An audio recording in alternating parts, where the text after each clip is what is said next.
You must do what is necessary. Ha ha, Father. It appears you have become obsolete. I curse you.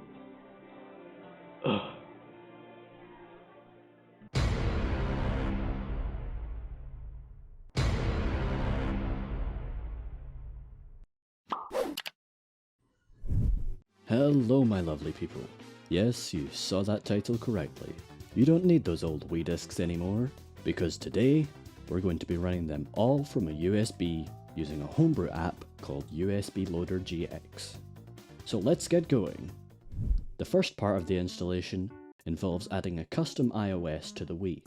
For this, you will need a USB or SD card with a minimum of 8GB, and you will also need the homebrew channel to be installed on your Wii. If you don't know how to do that, check out my tutorial on how to do so. This part of the tutorial is very important, as the USB loader won't work if you don't do this. It's also important that you follow these steps very carefully, as messing up could result in a bricked console. Now that you've been warned, the first thing you need to do is follow the link in the description to get the NUS downloader. Extract the zip file you just downloaded, and run the file called NUSDownloader.exe. In this window, make sure that the Pack WAD checkbox is selected, and then in the database menu, go to iOS 38, and then version 4123. Click the Start NUS download box, and after a few seconds, you should see a confirmation that the download has finished.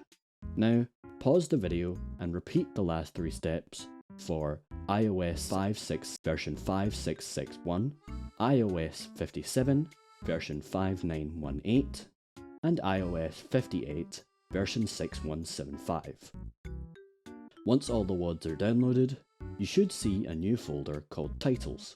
Open this folder, and then go into each subfolder, and, ignoring any other files in the folder, take out each WAD file to the desktop. You should now have 4 WAD files. Plug in your USB or SD card, and make sure that it's formatted to FAT32 by right-clicking the drive, selecting Format, and then FAT32 from the File System dropdown. Now, place each WAD file onto the root of this device. Make sure that they are not inside any other folders, otherwise it won't work. Next, you will need to download the D2X cIOS installer from the link in the description. Extract the zip file to the root of your SD or USB, and make sure that it's only the apps folder that you see there. Now, put your SD or USB into your Wii and turn it on. Open the homebrew channel, and you should see this banner come up. Click on it and select Load. This is where it gets a little finicky. Press any button to continue, and then set the cIOS to D2X version 11 beta 1, the base to 38, the slot to 248, and the revision to 65535. Then press A twice and it will install the first WAD. Once it's done, press A again, and this time leave everything else as is, but change the base to 56 and the slot to 249. Press A twice, and it will install the second WAD. Once done, press A, and this time set the base to 57 and the slot to 250. Press A twice, and it will install the third WAD. Finally, once done, press A yet again, and set the base to 58 and the slot to 251. For the last time, press A twice to install the fourth and final WAD, and you can now press B to exit. And that's the main setup done. Now we're going to actually install the USB loader.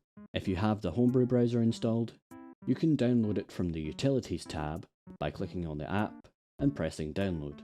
If you don't have the homebrew browser, you will need to install it manually. To do this, use the link in the description to download the zip file, then extract it to the root of your USB. You should see a folder called Apps. Now on to adding games. I'll leave a link to a site where you can download games in the description. you will need another program called WiiBackupManager, which, again, you can download from the link in the description.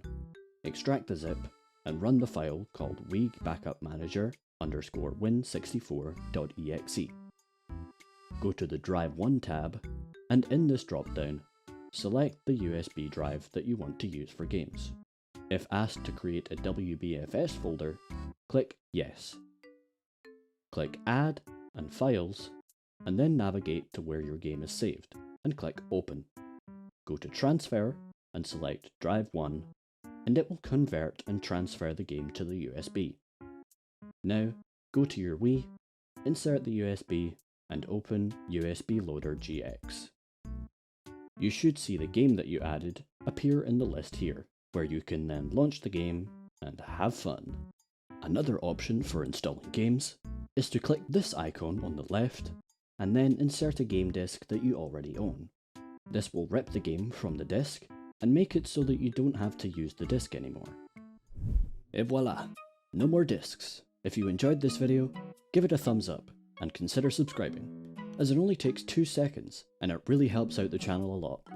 Anyway, I gotta go, so I'll be back next week at some point. Bye!